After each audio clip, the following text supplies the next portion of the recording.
Sit down here. How you guys doing? It's been a while since we've been live. Just puttering in the old saw shop. Plug this in. How you guys doing?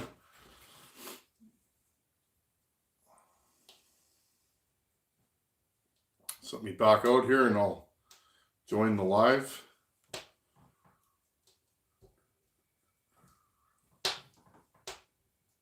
Hey, look at that guy there wearing a Tinman toque. Get into the live chat. How you guys doing today? Hey, Chad Meter. How's it going, buddy? Just thought we'd hang out for a bit. I got Caleb's 460 here.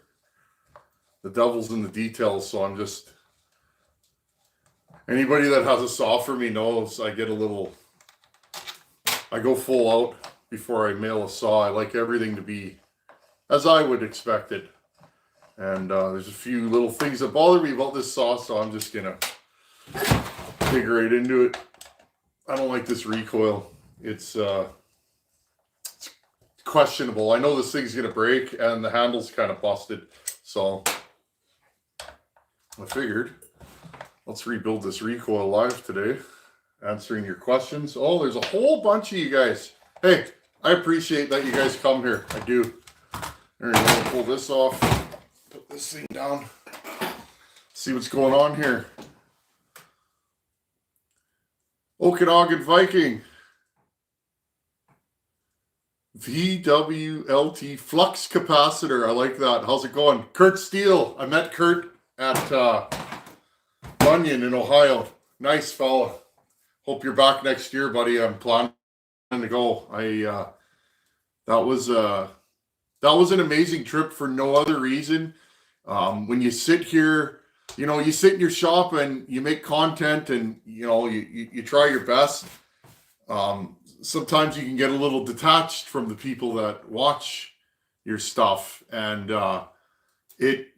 thank you to everybody that came. It meant a lot to me and to Buckin. I know just you guys traveling to come and shake our hands.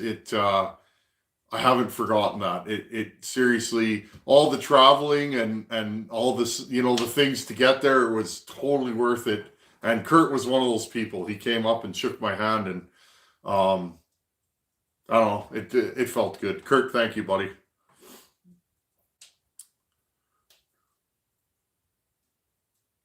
Darren L. Levi Sheets. How's it going, buddy? Jeff C. He's been here forever. How's it going, Jeff? Some guy's saw shop. Joe Schneider. Hello from Indiana. How's it going, buddy? I like Indiana. I've been there a few times. I mentioned on that video, my buddy that passed away, he was the guy that kind of introduced me to traveling. I was a mechanic back in high school and after high school before I got into the trades. He was a tow truck driver, so that's how I met him. He was bringing vehicles in and we'd get to chatting, and I ran into him one day at a local bike hangout. I rode a Harley back then, and we just became the best of friends. And one day, it was like November probably, he's like, hey, we should drive to Daytona Bike Week. And he had a truck and I found a trailer. We drove a 70,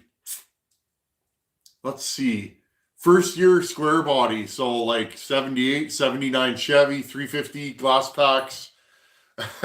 We drove that down with a brand new trailer. I was riding a 2000 Dyna Super Glide, club style, like everybody rides now, with a fairing and bars and pipe. And he had a Centennial Indian Chief. We drove all the way down there. It was insane. And I should find those pictures. That was a good trip. Very good trip. We went a couple years in a row. Anyways, I'm flopping. BR Man, Darren L, Jason Arnhold. Hello from Minnesota. Did you guys get snow there? We just got absolutely smashed the other day. There, Brian. Edward Georgi. I hope I said that right. I'm sorry, buddy. I have a 500i that just keeps turning off as soon as I move it sideways. Crank seal? Probably a crank seal, unfortunately. Jonathan Hall, hi from the UK. How's it going, buddy? My dad was born in the United Kingdom. Always wanted to go there. Colin Dreger. Colin's a local. How's it going, Colin? Colin sells saws once in a while, and I recognize the name. One of these days, I guarantee I'm probably going to buy something off you. Maybe we'll have to do a video with Colin. He's definitely a saw guy. Dave Anderson. Some guy's saw shop. How you been, Tinman? Well, I've been busy. Got promoted twice at work in the last year, so I've taken on more responsibility. I have a toddler, as you guys know. I am busy. Not as much time in the saw shop as I used to spend, but you know what? My life is fulfilled. Work's doing good, and more importantly, my family's doing good. That little girl, we took her to a play area at a mall yesterday to watch my little girl running around with other children. I don't know, it did something to me. I had never been around children, no child skills, never changed a diaper. I'm one of the youngest kids in my family. My brother didn't have any children. And so I'd never really been around kids, but now kids are incredible. They make you laugh and keep you young. So yesterday, that's what we did. We went and took Charlie to a play group. Stevie Thoreau, how's it going, Stevie? Let's see some thumbs up for Tinman. Only if you want to.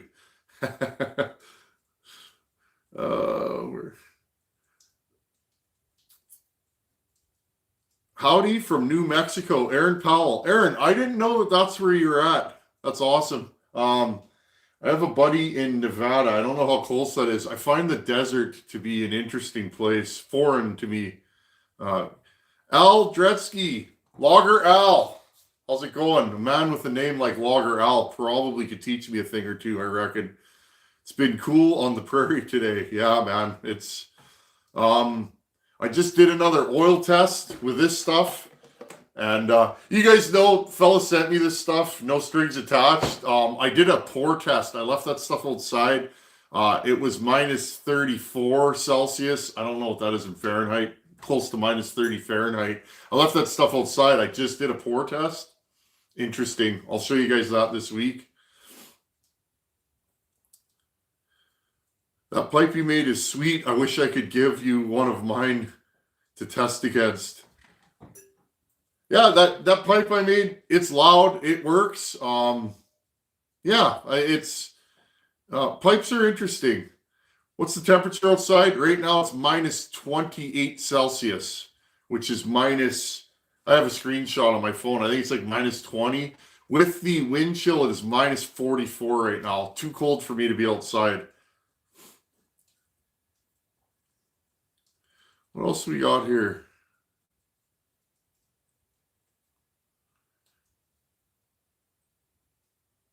Jack Flip, hi Tinman, and the rest of the saw lovers. Greetings from Limburg in the Netherlands. Right on. One day, I hope I can go to Europe. I wanna see it. It's interesting. I work with a lot of European guys at work, being in construction, and I like those folks. It's I really want to go there. I really do. Minus 11 here today, Minnesota. What else do we got? Ken Small Engine Repair. How's it going, Ken? I think Ken has a YouTube channel. Confirm that, Ken. I think I've seen your channel. I'm pretty sure Ken has a channel. I always got love for other people that have channels. It's a lot of time and work, and if you do it for the right reasons, I'm sure Ken does, to help other people, it's never a burden, but it still is work, having a YouTube channel. Does TGP ship to New Zealand? Again, friends, I have no clue. I don't even know where you can get this stuff. I heard about this. You guys know Buckin's been running this. Buckin's a buddy of mine. We yak about products, and I was very skeptical of this stuff, and I'm a skeptic. Maybe it's a negative. I think it's a positive. Being on YouTube for as long as I have, having a channel of this size, I've had, a lot of companies reach out to me, try this, try that. We have this, we have that. And I rarely even look at those emails. But I met Scott in Ohio, and he was handing this stuff out.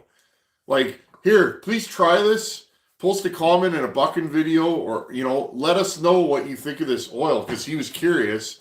He found out where I'm from and the temperatures there, and he was like, maybe sometime I could send you some of my product. I'm curious, how cold will it work till? And I haven't found a point yet that this stuff won't pour as we get colder. February is usually our coldest month. Hopefully we hit some minus 40s here and I can do another pour test. So, sorry guys, I'm floppy today. I haven't done this forever. RP Titcomb, afternoon from Terrace, BC. Canadian brother, how's it going? Ken Small Engine, he has a 97 Dyna Super Glide. You know what, friends? I have the itch. I have a toddler, so I don't know when, but I'm definitely going to buy another Harley. I'm not sure what. I still have to recover, if you guys could see, the rest of that 45 flathead. I'd like to get the bike back together and then decide whether I can restore it or not. That bike was a really good buddies of mine. He lived to be in his 80s. He was a mentor of mine for years, and just a good fella. And we used to go to the rifle range together and just yak and shoot steel. And I used to hang out at his house. He was just a really interesting man. He passed away, and he willed that motorcycle to me. And apparently, friends, there may be an Indian chief in that same shop. I can't tell because the roof's caved in. I was trying to go before the weather got cold, but I'm going to go there with probably a couple buddies, take the Power Stroke and a trailer, maybe even a tow truck. I would like to cut open that building and take out whatever bikes are in there. I know they're in there. I could see through the rubble, a couple of wheels and frames and an engine, but I'm not sure what that engine goes to. So that could be fun. But yeah, I'm kind of on the fence. I'd like to buy a shovel head. I've built shovel heads. I've ridden them. I've never had one. Kind of like to have an old FL with ape hangers and big swoopy fenders. Stevie Thoreau, family is number one. Isn't that the truth? I used to think my career was number one, to a fault. I used to do nothing but work, friends. That's all I did. I'm that guy. Work. And still, 7 days a week, I'm doing something. Saturdays usually now are family day, but I'm always doing something. And I spent a good portion of my life just working, and now I'm like, no, being a dad and a good husband is number one. It took me a long time. Hey, Tinman, guess who might be porting an older 90s sled? You, but also probably me. I have a 500cc Polaris Trail on a trailer. It's abandoned. It's been here for 10, 12 years. I don't even know who owns it anymore. I might wheel that thing in and see if we can get it going. Jason Arnold, we don't have too much snow here, just barely enough to get the snowmobile out. Yeah, a few of the boys have been ripping their sleds here, but there's not much with the heat we've been having. Elliot Bears, love the videos. On a CS590, can you take the carb adjustment limiters off the stock carb? The red looking things. Yeah, just score it with a knife and they'll pop off. I didn't tell you that though. Mine just fall off all the time. Big C, hey Tinman from Ontario. How's it going, buddy? Hi from Iowa, Jeff Morgan. Hey guys, thanks for being here. Thanks for all your support. I really appreciate it. It means a lot to me. It really does. This channel has been incredible. Oh, Ken does have a channel and live streams. There you guys go. Check Ken out. Because I have a toddler now, friends, there's not a lot of time for watching YouTube. I don't watch as much as I once did, but I remember jumping in. Ken would do live streams with other small engine YouTube channels. I got a lot of tips from there. Here in Montana, we had minus 37 Fahrenheit yesterday, 50 below with a wind chill. I put some whiskey outside and it froze. Mike Fleming. Yeah, buddy, that's cold. Hey, Fucking Billy Ray Smith. I'm a sell. Oh, fucking you are a disturber, and I'll leave it at that. DGP oil. Hey friends, buy your DG. No, I'm just kidding. If you guys know me, I don't take myself seriously, and I can't turn this channel into a infomercial. I hate that stuff. I don't like seeing it on other channels, and I can't do it to you guys. But again, when a feller comes up to me and he says, this stuff will flow in cold weather, and I'm like, really? How cold? How cold, friendo? I'll be your huckleberry. And he actually sends it. I take that as a challenge, and Scott knows I'm going to see. I want to find out where this stuff will freeze. I haven't froze it yet. Good times. Chad Henwood's chainsaws, woodworking, and boat racing. I've seen that channel. Sup bucking from New Zealand.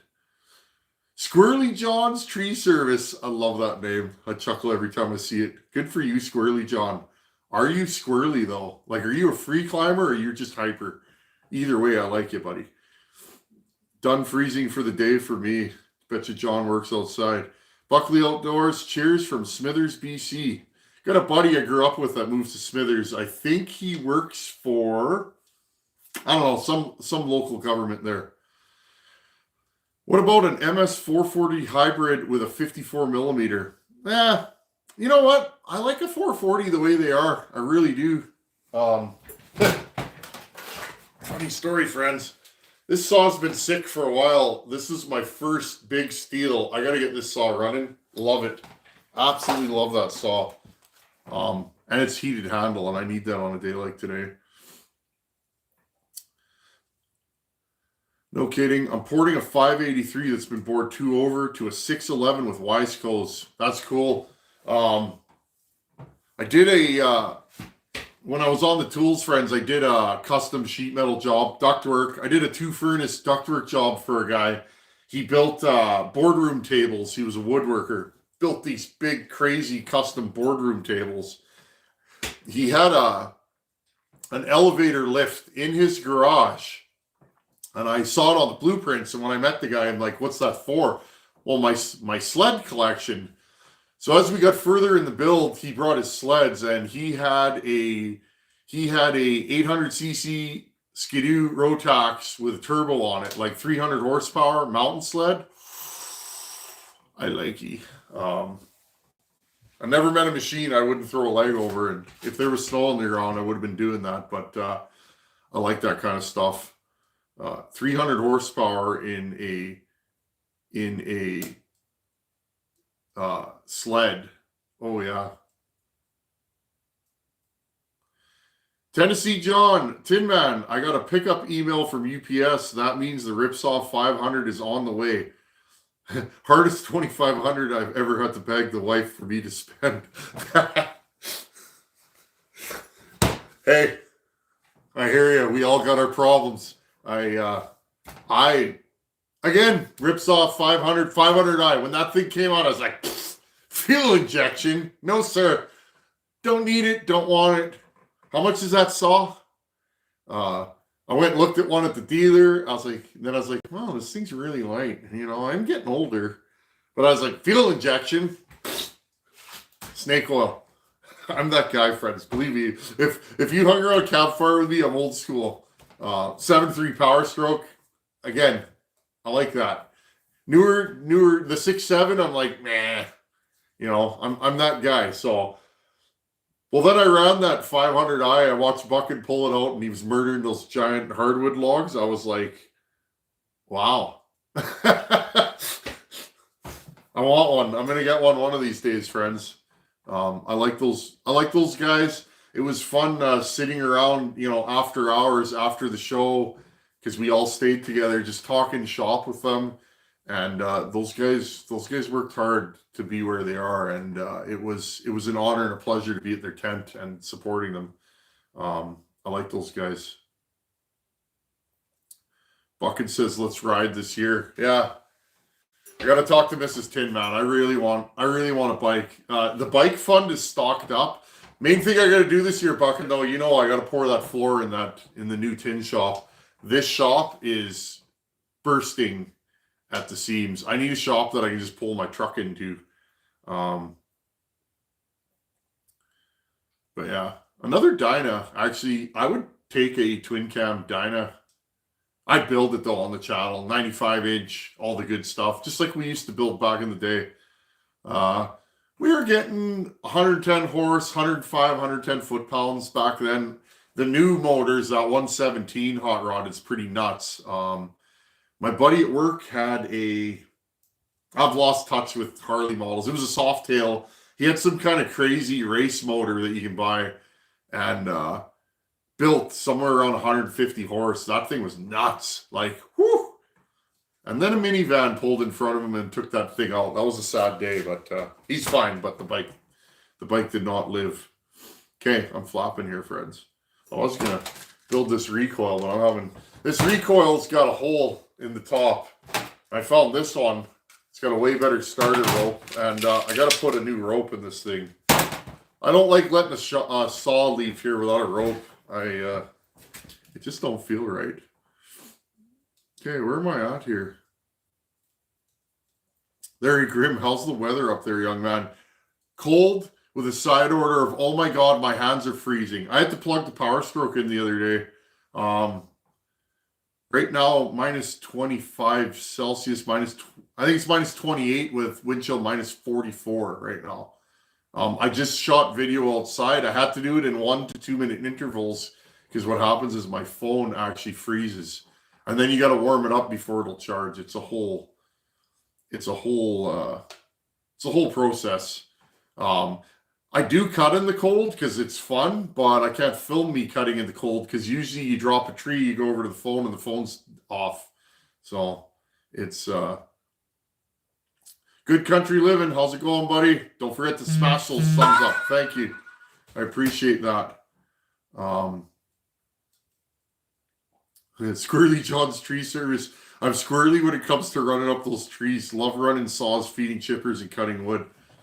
You know, in another life, if I would have known, that would have been the way I went. I love cutting trees. I love doing sheet metal, though.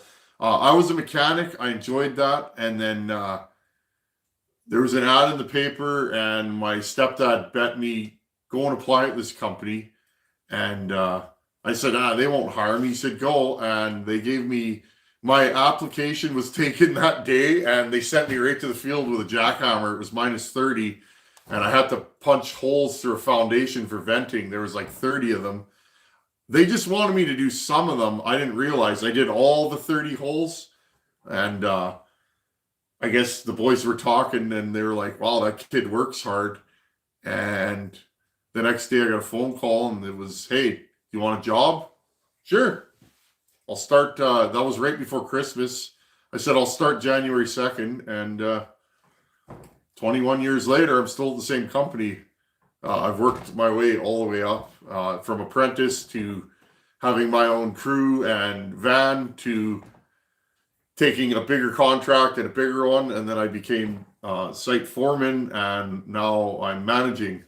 And that whole work hard, be honest, be kind thing, that's how my life's been. Through hard work, I've continually moved my way up, and I don't know, it's worked out for me. So any young fellers out there, work harder than the guy next to you, and trust me, some guy like me, you know, some old crusty guy will be watching, and they'll be talking about you after, and I'd rather be saying that guy's lazy, or I want him to work for me, or that kid has the drive, I want to train him. That's what ends up happening in the trades. That's what happened to me. Our best guy needed an apprentice, and he grabbed me. I worked for him one day, and he was like, you're working for me from now on. And I still work with that man. That's what's funny. I'm going gray, and he's fully gray, and we laugh at how long we've worked together, but that's the way it is. I'm in a good mood today. How are you guys doing? Woke up today, mind, body, and spirit, all good. Like, you know, back feels good, and my hands aren't too swollen, and I feel great today. Those are the days where I love filming YouTube, where you're just firing on all cylinders. Some guy saw shop, love the Polaris, but this is the #1 Formula Z 583 from 97, and it was my boss's dad's with no time on it. Thinking of forced induction or nitrous since it's rotary valve. Yeah, that's cool. Hey, those 583 Rotaxes back in the day, they were serious. I've been at the trigger of many of those. Remember the Indy Storm? My uncle had an Indy Storm. Before that, he had an Indy 650 when I was a kid, and I just thought that thing was a hot rod. I had a 600 Articat, which I sold because I wasn't riding it anymore, but my brother still runs, it's a ZR 800 Articat 2002, I think it is, with a competition crankshaft motor in it. They're around here, they're known for building hot race sled motors, and that thing's fast. Chad Meter got my P62 all put together finally. Boost port top end. It's a heck of a saw. I have a, what do I have? It's up on the shelf. P61. Thing's a monster. In fact, I can't feed it enough wood. The reeds kind of flutter in that, and I have a hard time around here on the prairies feeding that enough wood that it gets on the pipe and really chugs, but it's strong. It's that's one of the stronger big saws I've ever run. I like it. Bought an 064 for 180 pounds. Yeah, that's a good deal. Not a lot of those kicking around. I'd like to find a 66 Magnum. I've been looking for one. I've never been inside one of those. I have run one. I'd like to see what I could do port work wise. I know the Iron Horse has done a lot of those, and we've been talking little tips and tricks on those for years. I'd like to see what I could do with one. What JB weld do I use? Chad Henwood's chainsaws and woodworking, boat racing. I can't remember which JB weld I use. It's just the regular stuff. I think it's the stuff with the steel reinforcement. That stuff seems to last longer in fuel than the normal stuff, but the normal stuff works fine. It's 583's rip. Have a ported 91 plus X that is stupid fun. Yeah, a ported sled is good stuff. Hey, Marty Rudder. I gotta say, Marty, friends, I was away from home in Ohio. Little homesick I was. I'd never been away. I've never left my family. That was a struggle for me, but I had to make that journey. I just did. I wanted to come and meet you guys, and you know, I wanted to come and be a support to Buckin and the Ripsaw boys. That Marty Rudder, Marty, you're a good fella. You really are. Just always there with a kind word or words of encouragement or a drink or a granola bar. Just, you're a good fellow, Marty. I hope I get to spend time with you again. And he is a nice truck. He gave me the full tour of it. I was like, you're my kind of feller. How's it going, Marty? Cameron Hamer, boiler with a plumbed floor to heat the shop. Yeah, I'm going to be doing, we run hydronic systems at work. I've built many. I'm going to run the insulation under the floor with where you clip the hydronic lines in, and then we'll put the rebar over top. I have 700 square feet. I need 200 more. That stuff was on back order during COVID. But yeah, I'm going to run a boiler with manifold system, and I'm going to heat that shop from the floor. Also, I have a plan. Once I get the shop poured and I start insulating it, I'd like to build a studio in the corner that I can keep a space heater in with mezzanine, and I'd like to put a door out the back to a deck where we can just sit. I've had that shop kind of drawn in my head for 12 years, and I want to get it happening. I'm going to put a lift on this side so we can work on trucks and that, and the rest will be chainsaw area. I have pallet racking that I'd like to put in there where I can house all of my stuff. I got a lot of stuff, friends, a lot of stuff. Hope you're not blushing, Marty, but it's true. The truth always prevails, and that Marty Rudder is, I like that guy, I do. Willem Chapin, afternoon, Tinman. Hope all is well.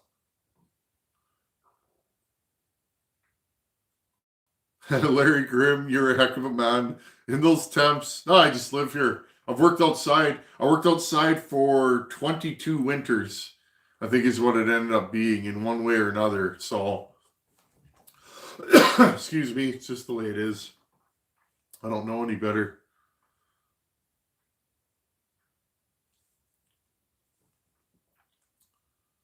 Just looking, I thought we had a super chat, but I guess we did not. If you sent the super chat and I missed it, I apologize. I try to do these lives more frequently, but I fail at that. Hey, I have one of those two-stroke 80cc engine kits for bikes running a ported cylinder. It runs fine with a stock carb, but a bigger carb, it just won't run. Any tips?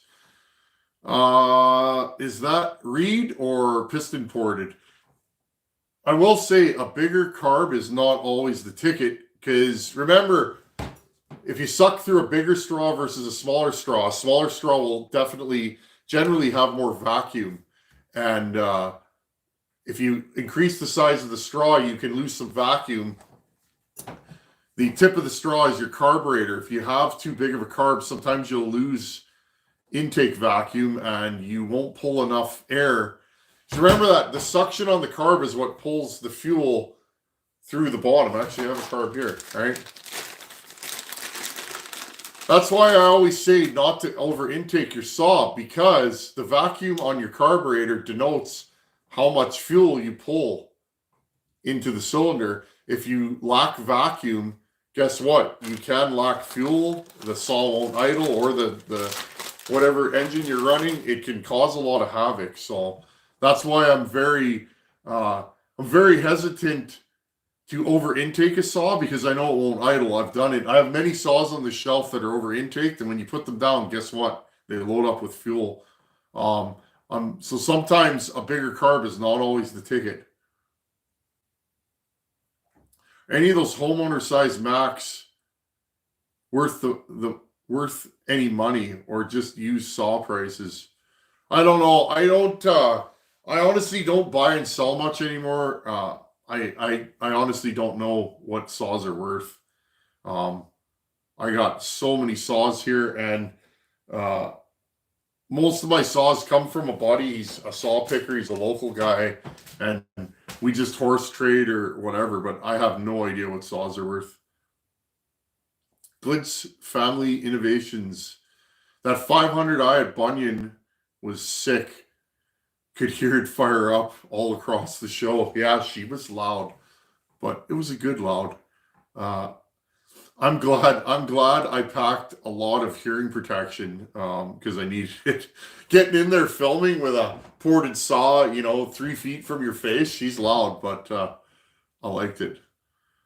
Looking at an Indy Storm 800 triple. Excuse me.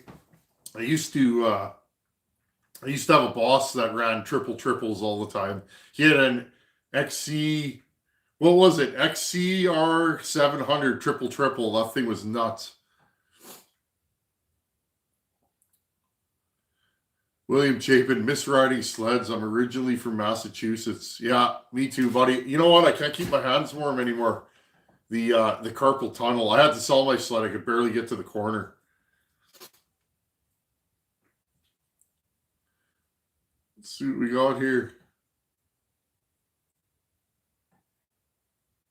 Hope you're planning on joining us again this year. Yeah, I as soon as the dates are finalized, I'd like to book again. I'll do the same trip. This year will be easier. Small town, country boy.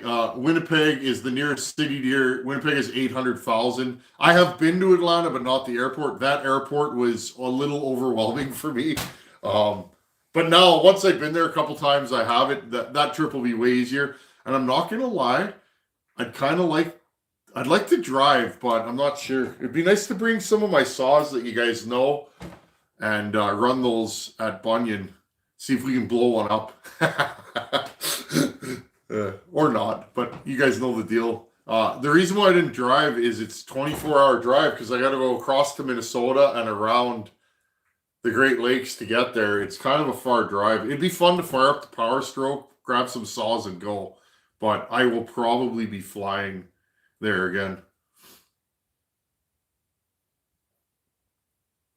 Kevin Jones, Brother Tinman, how you doing, my friend, from Pacific Northwest, Oregon? I'm doing well, Kevin. Hope you're doing well. Thanks for showing up here.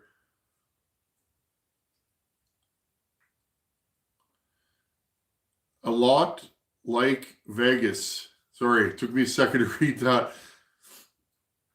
That's how my shop is set up. Car lift, automotive in one area, chainsaw stuff in the smaller section. It helps having it split with a wall. Yeah, that's what I want to do because I don't always want to crank the heat, the floor heat in my shop. I'd like to keep it medium, probably put another wood stove in there, and then I'd like to film in an area that's just for YouTube. This shop is my fixing my mower, skid steer, chainsaws, my truck. When I have to pull my truck in here, I have a lot of shelves and stuff like that with saws on them. I have to move all that stuff out of the way because the hood of my truck's to about here.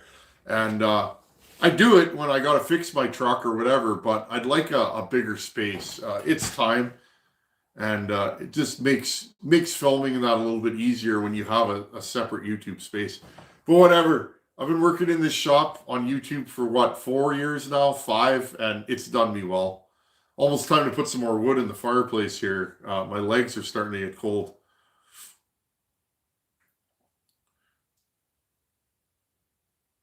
Are the cheap eBay replacement pot and pan any good?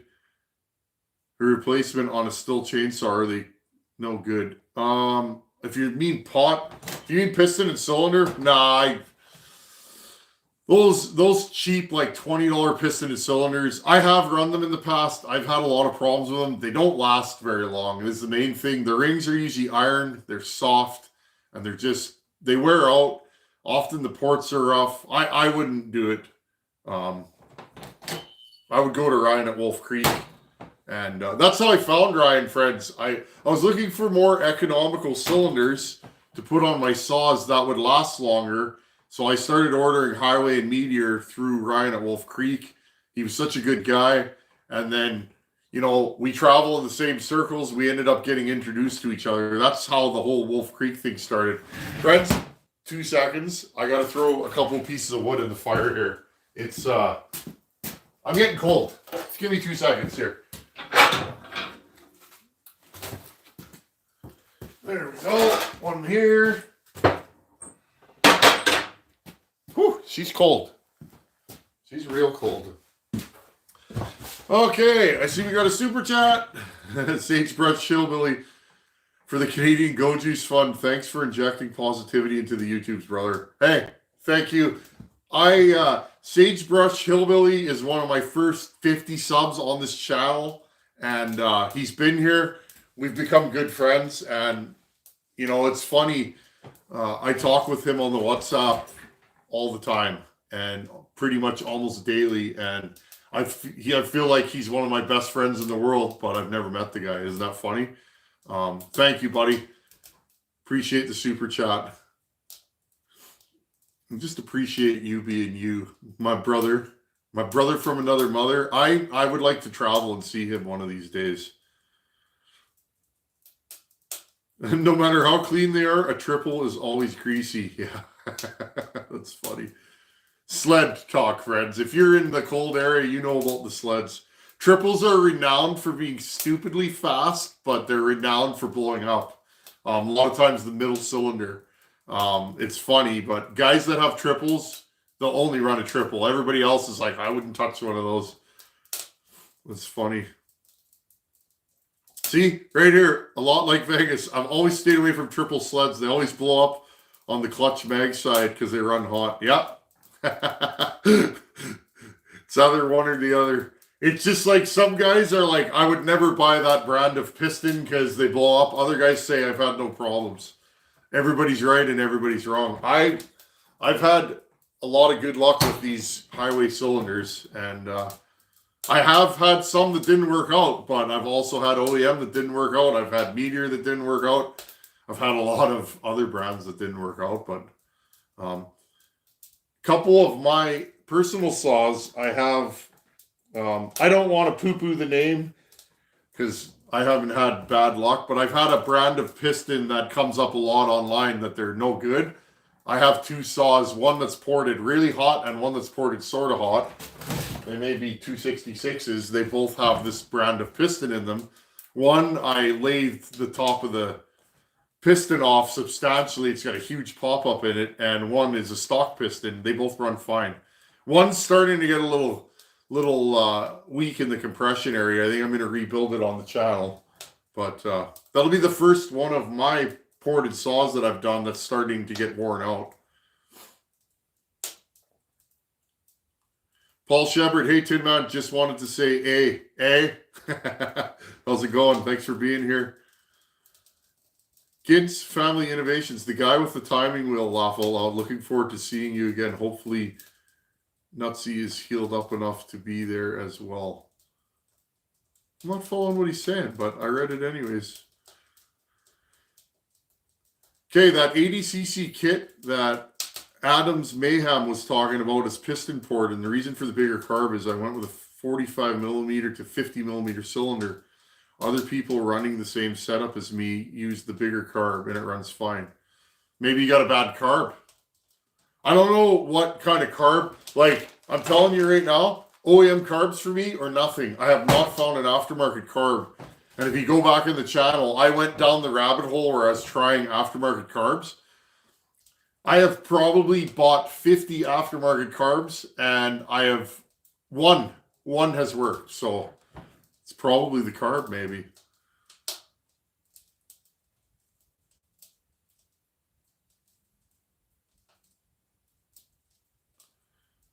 I hear a sled right now. What, man?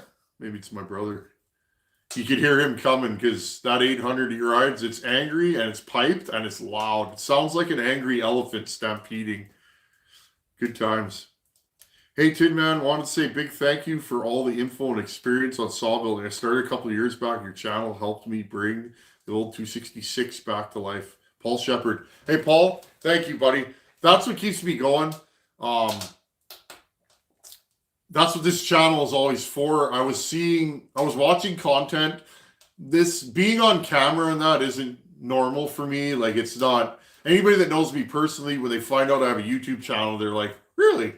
I just thought maybe I could add some information to the YouTube land, and I didn't start for any other reason than I was just posting little videos, and people came and supported, and you know, that's where we're at. So thank you. That means a lot to me. Tinman, I'm from Clyde, North Carolina. Levi Sheets. How's it going, buddy? Never been to North Carolina. Isn't that where the bellhopper hails from? Catawba, North Carolina. I think that's where he's from. I met him at Ohio. I like him. He's exactly like he is on video. Never met the guy before. I've chatted with him, but that was fun. That was fun to meet the bellhopper. Passing it along, outdoor wood boiler, feed it twice a day, stay roasty toasty, but burns 14 to 16 of cords. Yeah, I thought about putting a boiler in, but I don't have the time to feed a boiler or the want. I don't want to be out at 5 a.m. before work feeding. And then, yeah, all that wood and hauling wood and cutting wood and filling the boiler. I thought about it, though. It did cross my mind.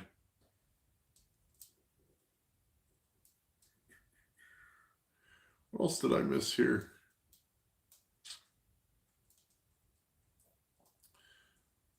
Sagebrush Hillbilly, the power of the YouTubes. Yeah, that's right, buddy. You know it. What else do we got going on here? Yeah, Marty Rudder, that's a lot of firewood. Yeah, I know a guy that burns like 24 cord a year. Because here it's cold. Like, we've had a great winter, but when it's minus 40 for 3 months, and we get that sometimes, you know, and it stays. below minus 30, you're even in this shop, the amount of wood I burn in here is incredible because you got to have your stove cranked. Especially out here on the prairies, that wind, this shop is real drafty. I've spray foamed and sealed it up over the years, but when it's windy, the snow blows right under the walls here and it's cold. So that's why I don't heat this shop full time, because it's, you know, it's twice a day, 3 times a day, every day. You know what I mean? You eat a lot of wood doing that. If I had more time, maybe, because then I get to run more saws. Pim Shooten. I'm going to say Shoten. Hey, buddy, what pipe diameter does the 500i that Buchan has have? I don't know, but we'll find out soon. I may have one of those pipes on my bench pretty soon. Wink, wink. Pretty sure I will. I think it's like 1.5 inches. That pipe was pretty big. Again, when I first looked at it, I was like, really? I think that pipe works well on that saw because that saw's fuel injected. That saw can turn up the fuel to get the numbers, whatever it's reading. I don't fully understand how those work. Modern fuel injected cars I do, but I think that thing can turn the fuel curve up to the point that it, it gets enough fuel. But that pipe worked incredibly. But I think it was 1.5 inches. It was pretty big diameter. Passing it along, I heat a 1,500 square foot house and 30 by 40 shop. Yeah, that's quite a bit. A lot of the guys I know here that run boilers, they're heating like an equipment shop where they work on like combines. So we're talking, you know, minimum 100 by 80 shop with 16-foot roof. And then they'll be heating a shop like this, or a lot of the farmers more north of here, the guys around here, locals usually use floor heat, but guys more north where the wood grows, a lot of those guys heat their entire outfit with wood. Steve Small Engine Saloon. Hey, Stevie, how's it going? Hope you're doing well, buddy. Hope it's warmer there than it is here.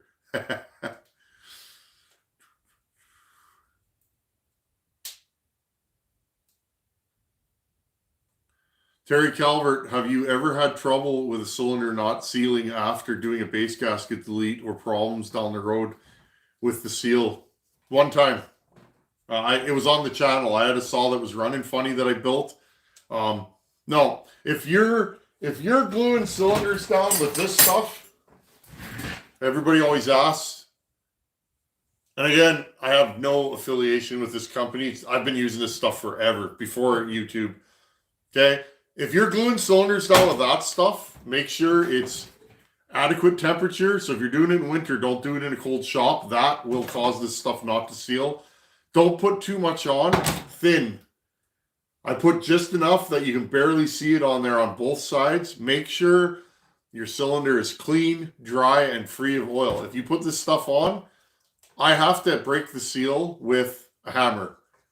Okay, like a mallet. I'll usually hold the cylinder and I'll go and give it a good whack and it'll break the seal. That is the only way to get it off. If your seals aren't breaking that way, it's probably something in your process. That's my experience. And again, if you look at like a ported 372, there's not a lot of surface there, but I've had stock gaskets blow out here, but not ported ones. But again, I only use this stuff. I haven't used a base gasket on anything. I'm trying to think of my saws here that I've on the channel or off the channel. I haven't used a base gasket in like 5 years. I seem to be fine. I have saws out there that are daily used for years now, and no problems with them. So.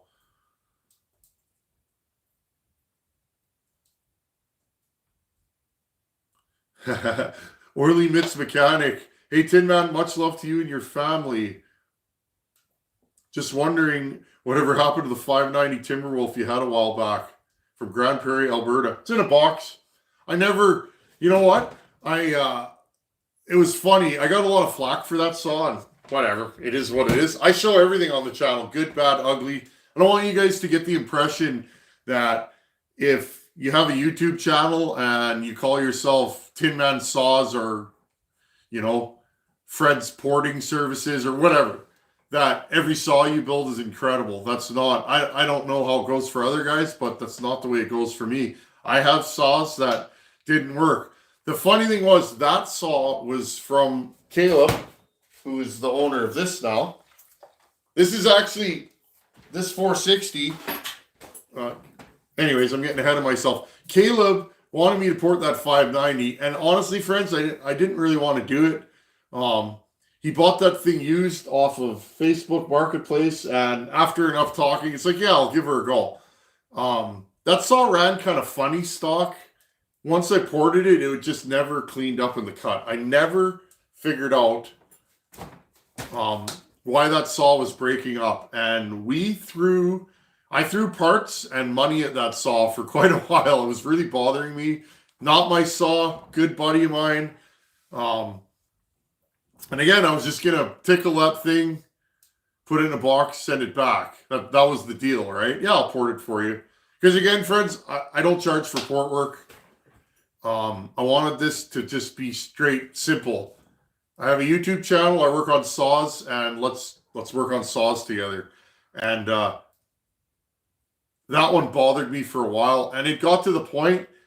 It was like I was just gonna replace the saw, buy him a brand new one, put it in a box, and of course he wouldn't have it. Well, that wasn't good enough for me, and I was looking for the right saw for the last, how long's it been? A while.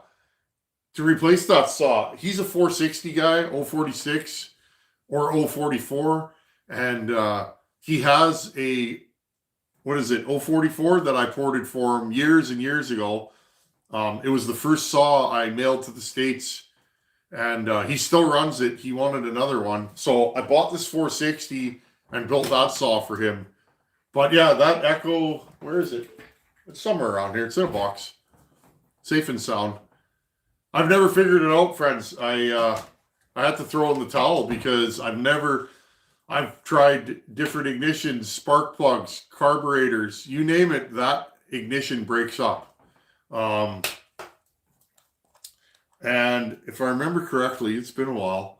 I tried to get a flywheel for that saw, and they were on back order during the lockdowns and that. And I thought maybe the flywheel went south on this. But anyhow, if I ever come across a flywheel, I'll definitely put a flywheel on that saw and try it again. But that's the deal with that. That was a rough one, eh? Anyhow.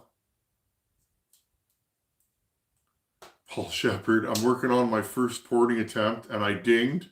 And then he put blah, fat fingers.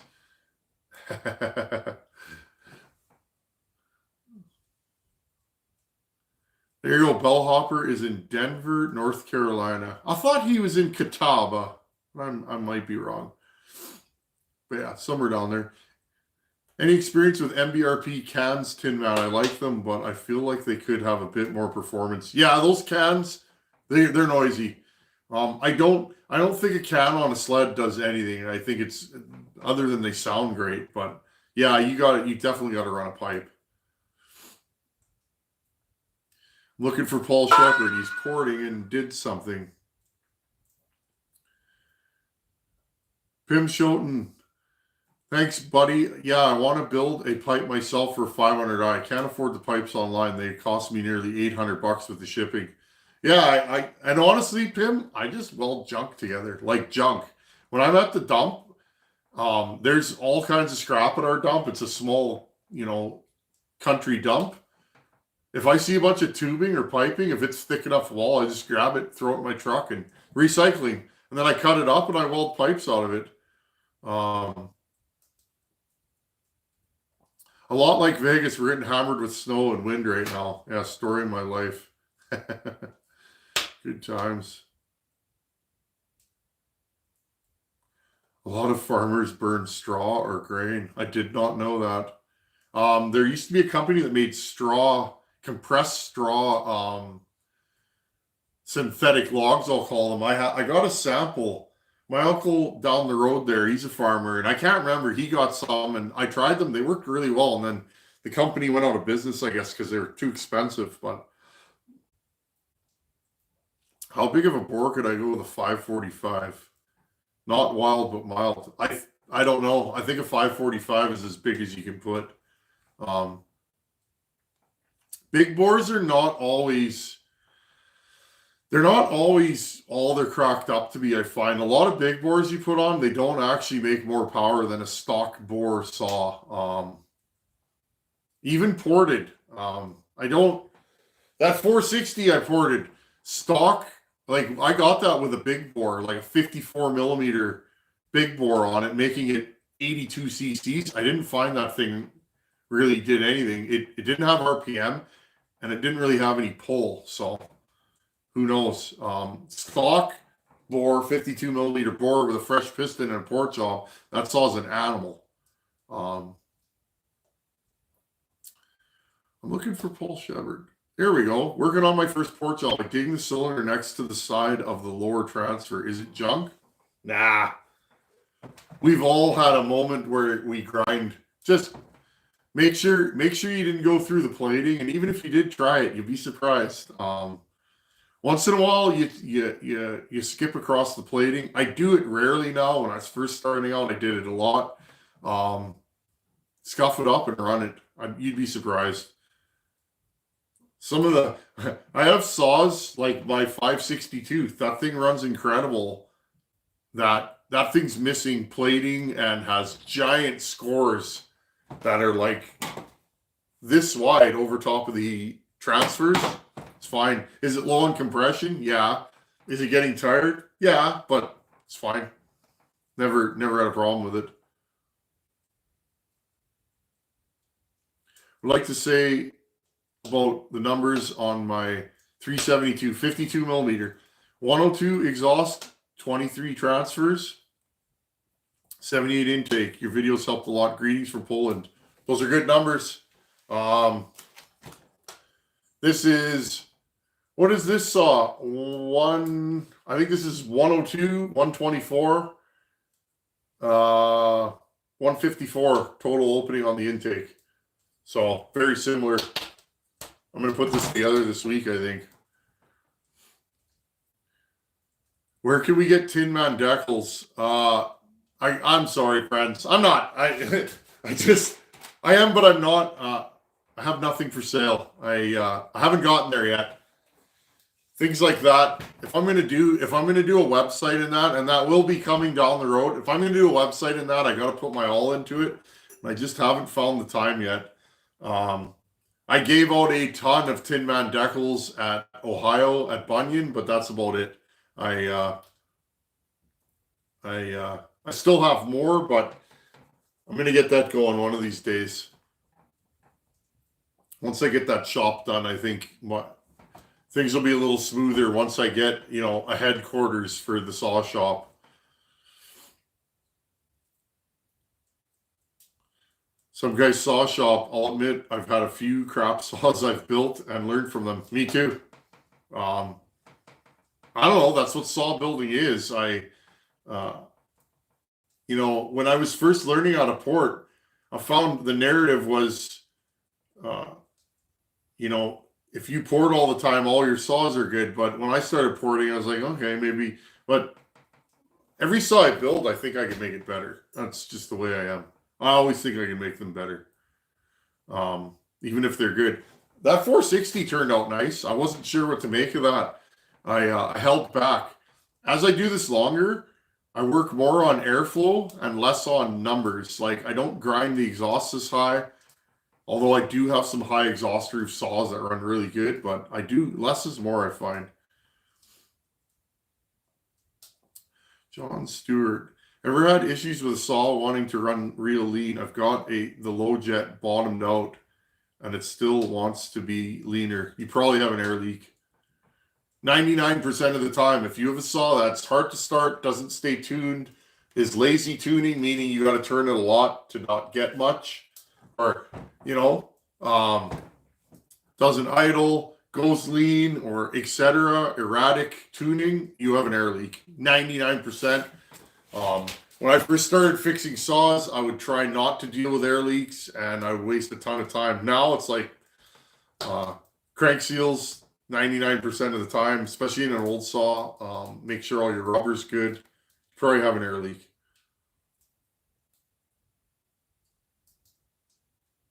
Hey, Tinman, I have a beautiful Echo CS670 with a bad piston cylinder. Seen any aftermarket for those? Let me think. No, I don't think I have. Remember when if you haven't seen, I did a how to build a chainsaw series. My buddy gave me an Echo 670 that was trashed and it was kind of a joke. I cleaned it up.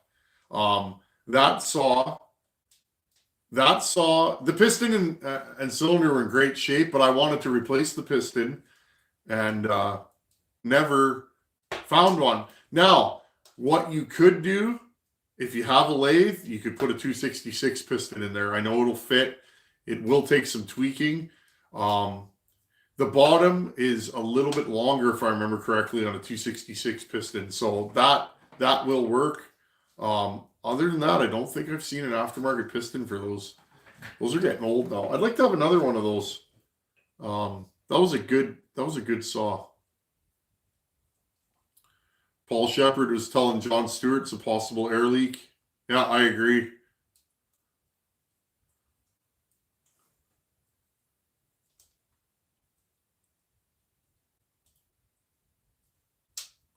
Been Audie McCall. I like that. That's a good handle. Audie McCall. It's going. Been tinkering with my old 044. It's getting down to 11 here in Western North Carolina over the next week. Yeah, and you know, I joke around with my buddies that live in warmer climates. If you're not equipped for cold, when cold hits, it's a problem. I'm lucky or unlucky, depending how you look at it. It gets into the 110s here, high humidity, like the South, like I'm sure it gets in North Carolina, and it gets well into the minus 50s here, like it does, in Alaska. We're equipped. We have really good heating and AC equipment in every home here, or most homes. We're equipped for it. But if you're not equipped, that could be a problem. Bellhopper is in small town, North Carolina. Yeah, for sure. He's country like I am. I think he might even be more country than I am.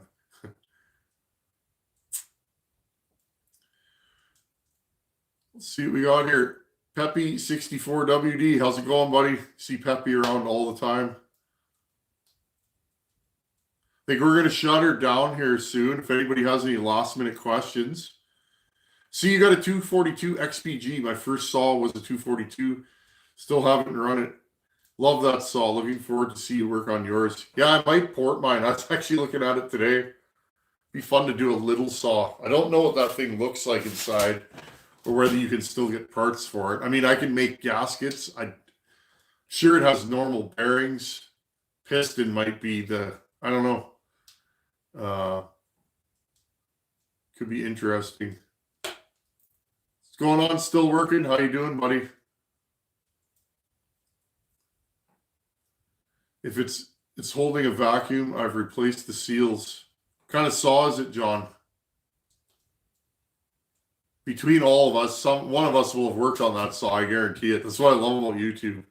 I am way farther off with you guys than I would have been on my own, because there's so many of you on there that work on saws. Would it be worth anything to do a gasket delete, minor exhaust porting on and muffler mod is still 034? Yeah, if your squish isn't too tight, meaning over 20,000, I wouldn't even touch the exhaust. Do a muffler mod and a gasket delete and let that thing eat. You'll feel it. You'll notice a power increase. Honestly, though, if you're going to port the exhaust, you got to port the transfers in the intake. I wouldn't do one. I've had saws in here that a guy will just do the transfers, say. I've seen that a lot, lower transfers, but not do intake work. Well, you end up with a saw that's kind of gasping for air. If you raise the exhaust port or widen it and you don't have more fuel going through, you can have a saw. I would just do a muffler mod and gasket delete and let it rip. How to port a chainsaw is a great series and a learning tool for me. Right on, Adam. Appreciate that. I almost want to do one of those again. That was fun. Got a lot of good feedback from that series. Tinman, I'm a diehard Husqvarna saw man. So am I. Used to be only steel. When I was younger, steel. It was a steel or nothing. And then I got a 266 Husky. And where's that 266? It's around here somewhere. My saw shelf is a mess. I have to move some stuff. I don't even know where that thing is. It's around here somewhere. Oh, it's over there. A 266 is a fine machine. What else do we got? I need to rebuild my 044. Great saws. Ever deal with tank vent issues on a 372? Remember that 371 that I've been having issues with? This one? I think I gotta investigate it. You get to a point where, especially if you have a YouTube channel where you hit a point with certain saws where you don't want to waste any more time on it, right? That saw runs good and then it doesn't, and then it runs good and it doesn't. Maybe the tank vent's the issues. Remember, I put an ignition on that, and it breaks up sometimes. I almost want to play with it again.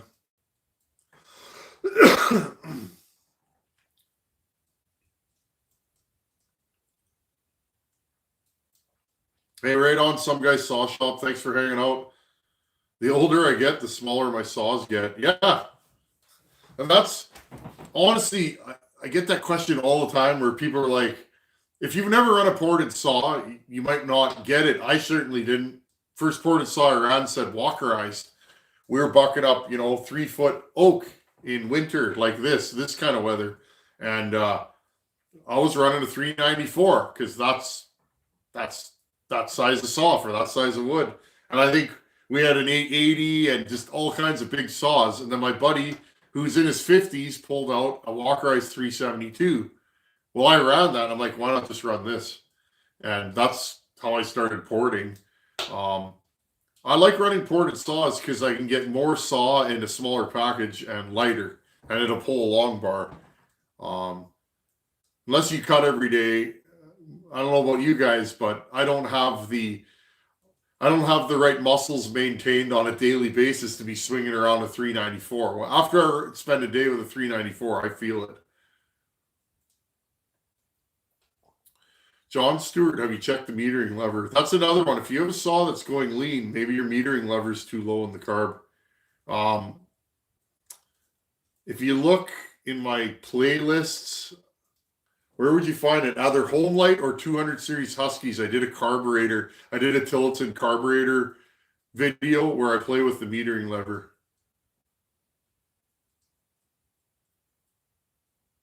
Tinman, thoughts on building a saw for milling? I'm working with mostly hardwood, 288, running 36-inch bar. Timing numbers on a port job. Pop-up or stock piston? Well, Paul, I've gotten that question many times. I am of the mindset not to do a conventional port job on a milling saw. Milling saws get hot, as you know. The bars get hot, the chains get hot, the cylinders get hot. A lot of the big saws I own were blown up on a mill. If I was going to port a milling saw, first thing I would do is put a pipe on it, like preferably a loud pipe, get that heat out. Second thing I would do, I might slow it down. I might deck the cylinder and lower the exhaust roof to give it even more grunt. I would then give it more fuel and larger transfers, but I would not speed up a milling saw. A chain can only take so much heat, and if you're cutting faster, I don't know. I personally don't port saws that, if a guy has a bigger saw and he wants to strap it on a mill, I'll usually say I don't want to port it.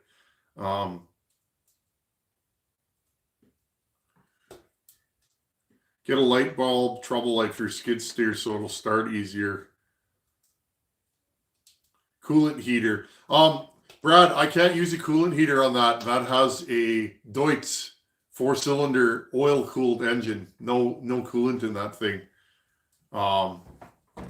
Yeah, totally different. there's a rattle in the back, oil runs through that. It's an interesting machine, but that's one of the reasons why I want to put a bigger heater in that, but I can't find one that's rated to run oil because oil at low temps will spike the pressure, and I don't want to blow the oil the heater.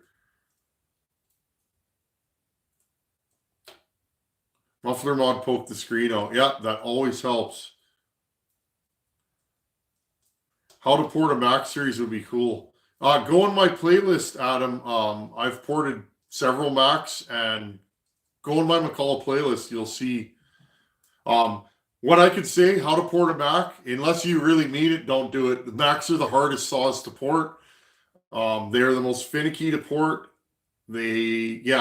Macs are, honestly, I would say Macs are the hardest saw to port.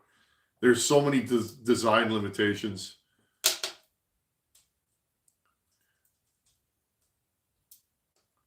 Whatever happened to the 455 Husky you got your thing of porting?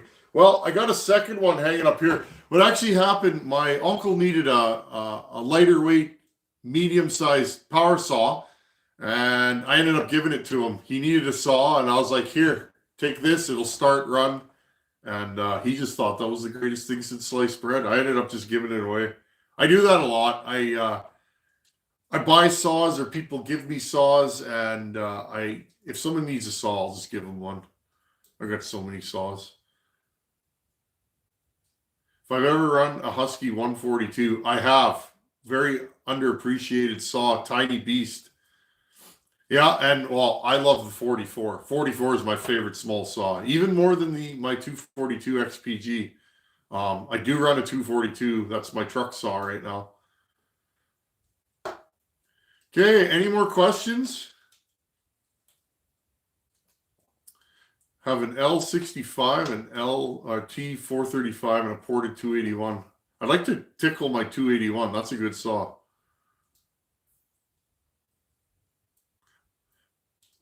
My muscles love running counter vibes, but my back hates them. Yeah, I still have a 5200 counter vibe. It's on the shelf over there. I need to rig up some anti-vibes. I have a complete running minty counter vibe that needs anti-vibes.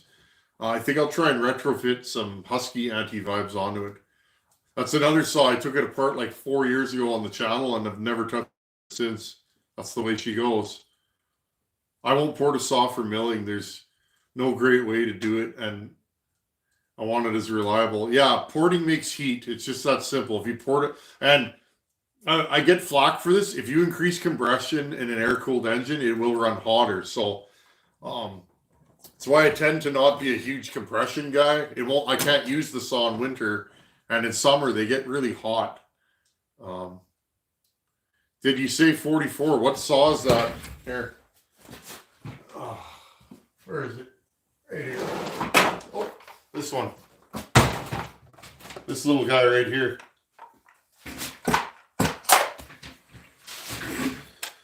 And since we're going to end this soon, just because, in the Tinman tradition, just angle you guys up here. You got to start a power saw. This little 44, one of you guys donated this to me. I mentioned I was looking for one. This thing is like brand new. I don't know if there's any fuel in it. It's probably got no fuel in it. This little saw. Oh, it's got fuel. You think she'll start? It's been sitting for quite a while. Yeah, let's give her a go. There we go.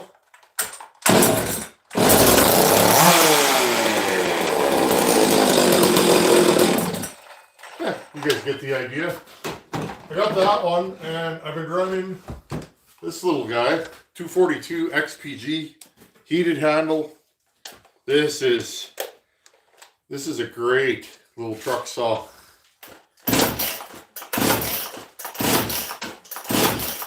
I think this one's empty.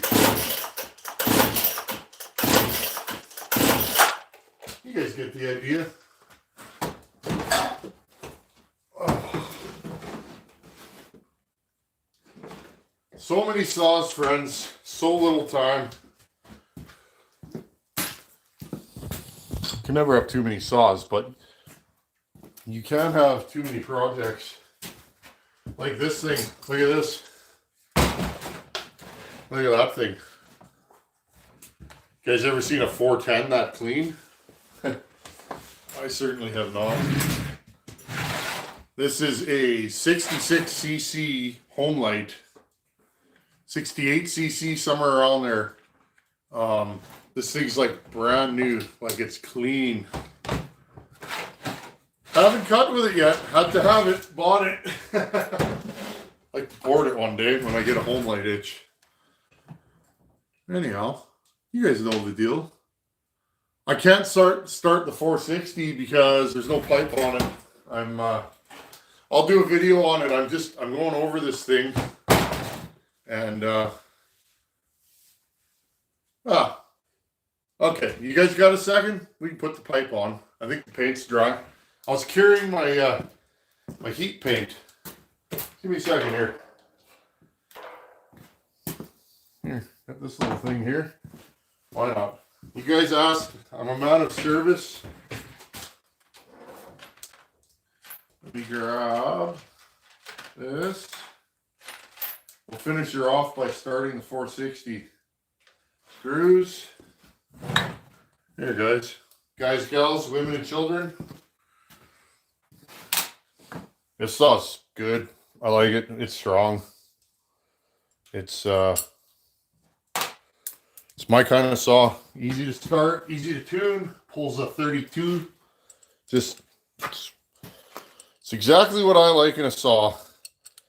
And this will put wood on the ground for Caleb for years. And his original saw for me, that's how I met him. He was a friend of a friend, saw my YouTube channel, and saw one of my saws running, and wanted it like bad. And I was like, oh no, I don't really sell saws. Just doing my thing over here. And I got to talking to him, and he said, oh, he runs a tree service and yada yada. You know how it goes, and he'd really like to own that saw. Oh, I totally. Give me a second here. I can't see. It's dark. Let's see if we. Yeah, he said he owns a tree service and cuts every day, and really would like to own that saw. So, anyways, after yakking, I was like, I got a couple. I have many saws, and seems like a nice fella, and so whatever, we made a little deal on it, and he's had it ever since, and we've been friends ever since. But that's what I want. I want somebody that has one of my saws to still like me after getting, But anyways, long story short, there we go. I'm doing this blind. I completely can't see.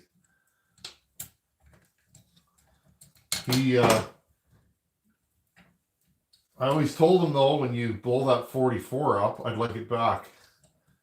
And we pulled it apart one day on the WhatsApp, on a phone call, like a video call. We pulled that saw apart together, and just to see, because we're talking 5 days a week, 4 hours, probably runtime a day, realistically, for 4 years, however long he's had it. I was curious what it looks like, and it still looked good. It's got some wear. I mean, it's not new, but it looks good. So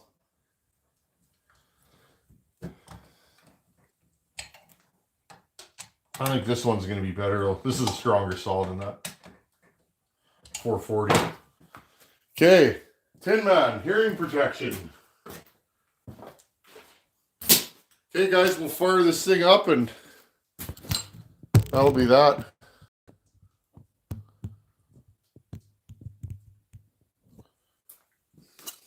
Here you guys go. Turn your sound down. This thing's loud. One more thing. I gotta put this recoil back on, because that's what I was gonna do today, and I got yakking with you guys, and whatever. I'll do a video. on the recoil. Recoils are something people struggle with, and they're so simple the way I do them. But that means another video, right? That's what we do here. Let's put a couple of screws in here. I like this saw. It's strong. Caleb picks on me for my cords. This is an old shop, and yeah, the wiring is not exactly what you'd want in a new shop, but I have extension cords, so I plug my phone in while I'm out here while I'm working, so I can listen to music or film or whatever. So yeah, Caleb laughs about my extension cords. We're pretty high end here, folks. If you guys haven't been here long, we're fancy here, real fancy. I don't take myself seriously. It's just having fun. Okay.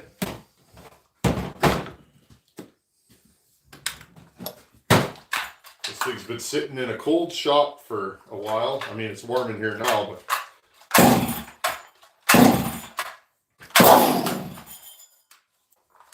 should start 2 more pulls. That's what I want.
Well, friends, I think we've had some fun here today.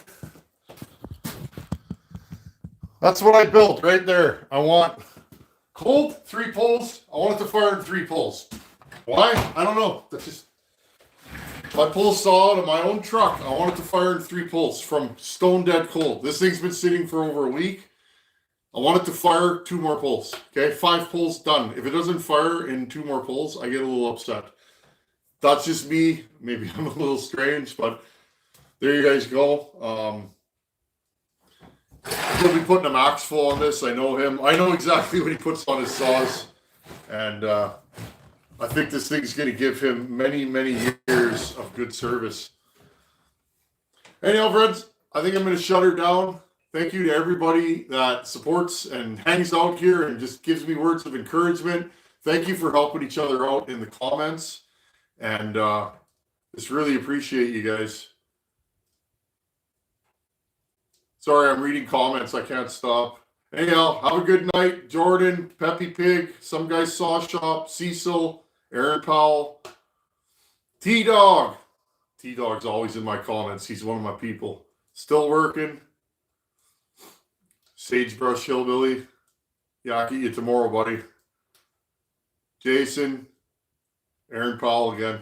Anyhow, thank you for your support. Thanks for hanging out, and we'll do this the next time I feel like going live. Later.